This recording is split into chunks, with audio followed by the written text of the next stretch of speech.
Hi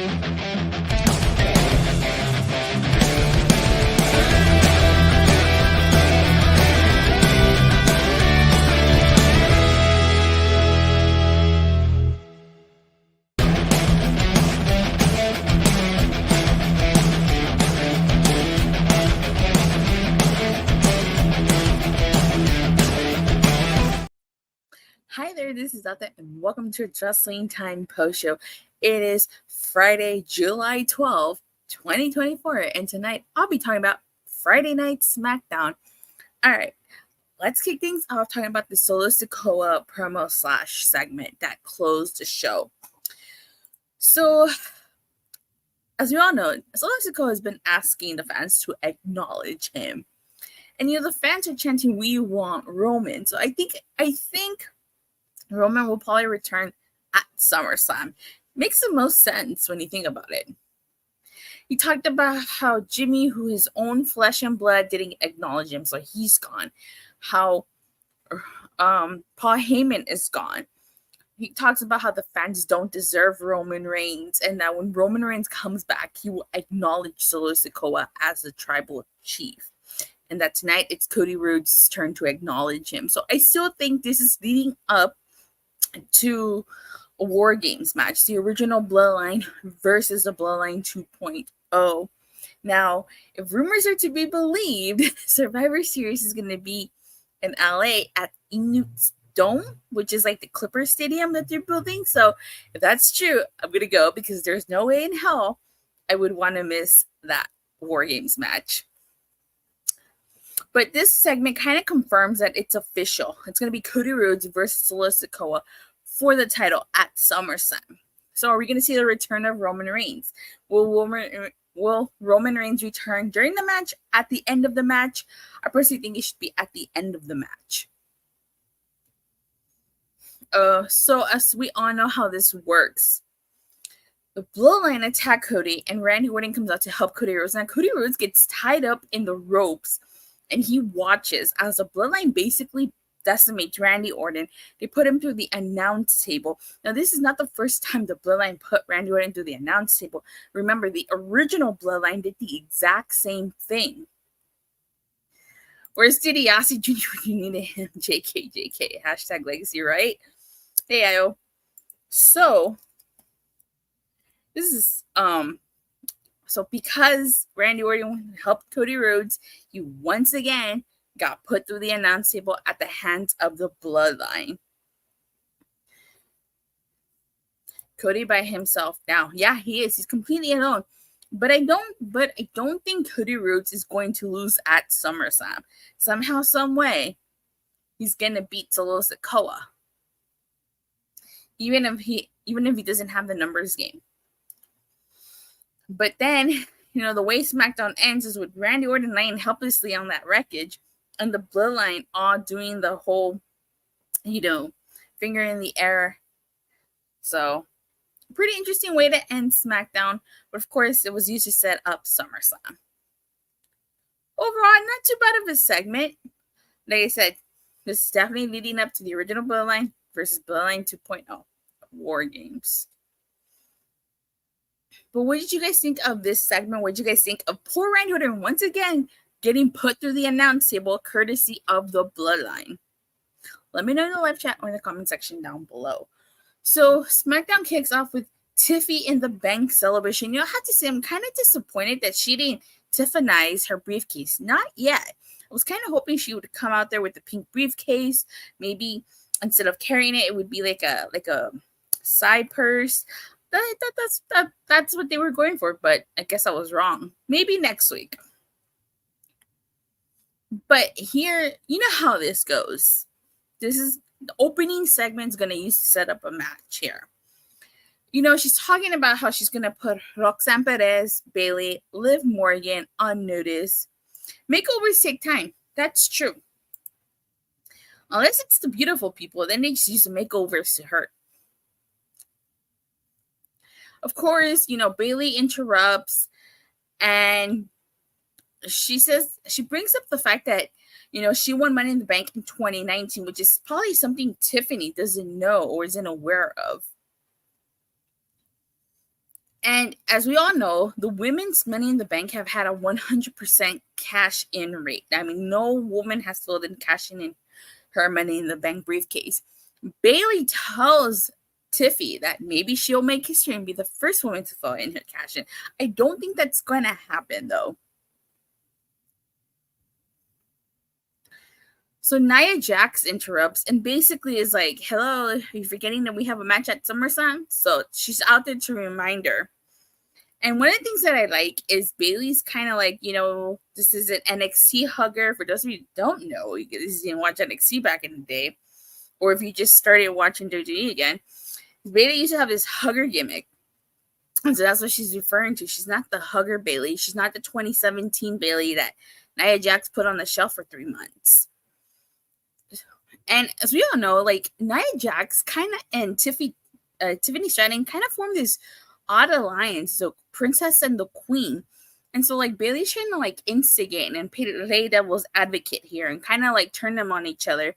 Nia Jax calls Tiffany her personal Barbie doll. And at the end, she says if she asks if it's BBL Bayley. So I was like, okay, BBL. If you guys don't know what a BBL is, it's a Brazilian butt lift. So one of the things I do like about this is that, Bayley's, after Nia Jax and Tiffany attack her, she's all laid out, and Tiffany kind of teases like she's going to cash in. She's like complimenting it. But, Nia Jax stops her. Later on in the night, she compliments it. She tries to do it, but, so I do think Nia Jax Tiffany is just using Nia Jax. That happens later on. I'll talk about it right now. But when Michin comes on, helps Bayley with the kendo stick. And this sets up Michin versus Nia Jax, which Nia Jax is pretty dominant in this match. She won, no surprise there with the Annihilator. And then, Bayley was at ringside. And she gets attacked, and that's when she teases the cash in. So, interesting. I don't think that alliance with Tiffany Stratton and Nia Jax is going to work out. We get a Chelsea Green interview, and Chelsea Green absolutely killed it tonight. She was rocking that neck brace because she got sent to the table. And she's talking about how she's the Mother Mayhem Princess of Pain, and like she just absolutely knocked it out of the park tonight in every segment that she had. We get an Andrade interview, and basically, the question is, he says that WWE is his destiny, and the question is, why did he return? Like, what's next for Andrade?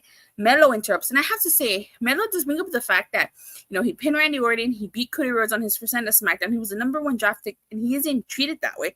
And it's true, when you look at Braun Breaker and Carmelo Hayes, their booking is like night and day. Look at Braun Breaker's booking and look at Carmelo Hayes' booking. Since he came to SmackDown, he's just been kind of there. He hasn't done much. So it seems like they're setting up a match between Andrade and Carmelo Hayes here, because basically he points to Carmelo Hayes and says that that's what's next for Andrade. Apollo Crews and Baron Corbin versus Angel Garza and Humberto Carrillo. So I thought this was a pretty decent match. Like, I was really surprised by the fact that Apollo Crews and Baron Corbin actually worked really well together. They make a great tag team. But Angel Garza and Humberto Carrillo are all victorious after Santos Escobar and Elektra Lopez cause a distraction. And Angel Garza hits Apollo Crews with I think it's the Queen Flipper. So I don't think this rivalry is over anytime soon. But I definitely wouldn't mind seeing more of Apollo Crews and Baron Corbin as a tag team. We get another Chelsea Green segment. And it's so hilarious because her interaction with Pretty Deadly, she tells him to get at the end, back of the line, because like they want to get all this to improve their budget for the Pretty Deadly, the musical. Like, Pretty Deadly is so hilarious. I know they're not everyone's cup of tea, but I like them. And then LA Knight, yeah. he exits the door and he has like a contract in his hand, which I'll get to right now. We had an interesting Cody Rhodes and Randy Orton backstage. I mean, and I say this is interesting because like Cody Rhodes is sitting on the bench, Randy Orton sits next to him, and the title is in between. And basically, Randy Orton lets Cody Rhodes know that he's always going to have his back no matter what. But he tells him that once the business with the Bloodline is over, a lot of men are going to be going after the title, which is interesting because I do think they're going to do the student versus teacher here thing. I think it's going to be Randy Orton versus Cody Rhodes eventually down the road once he beat Sikoa at SummerSlam, because I think the focus after Cody Rhodes beats Sikoa is the return of Roman Reigns, and the original Bloodline probably kicks off their feud with the new Bloodline, because after SummerSlam we have Bad Blood in October, and then it'll be Survivor Series, so we gotta get the ball rolling. So we get an LA Night, segment, and we find out that he has a contract, which has been signed by him and Nick Aldis. Now, he shows footage from 2 weeks ago.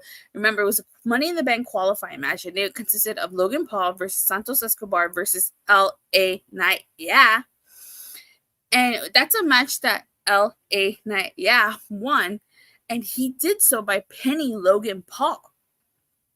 So that contract that he has, that's for the U.S. title match at SummerSlam. And the only thing missing is Logan Paul's signature. So I'm really excited about Logan Paul versus LA Knight.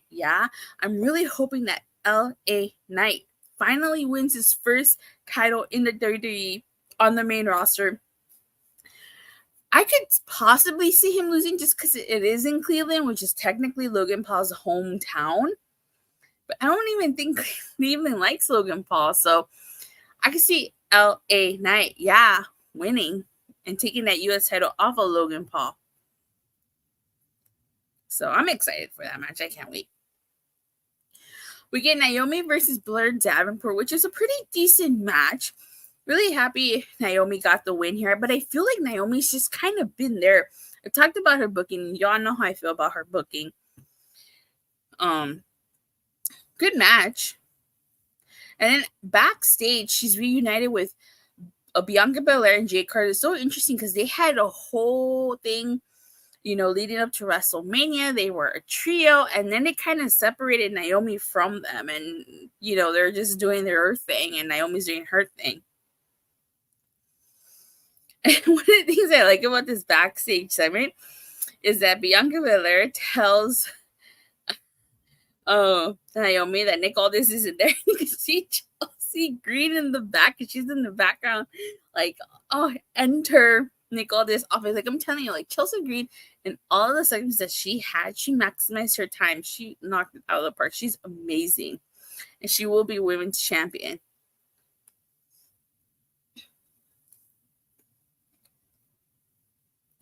So that would actually, I think that if she becomes women's champion, she would be the first woman to hold the TNA Knockouts title, TNA Knockouts Tag Team titles, WWE Women's Tag titles, and the WWE title, the WWE Women's title. So I think, correct me if I'm wrong, but I think that would make her the first one to hold all 4 belts.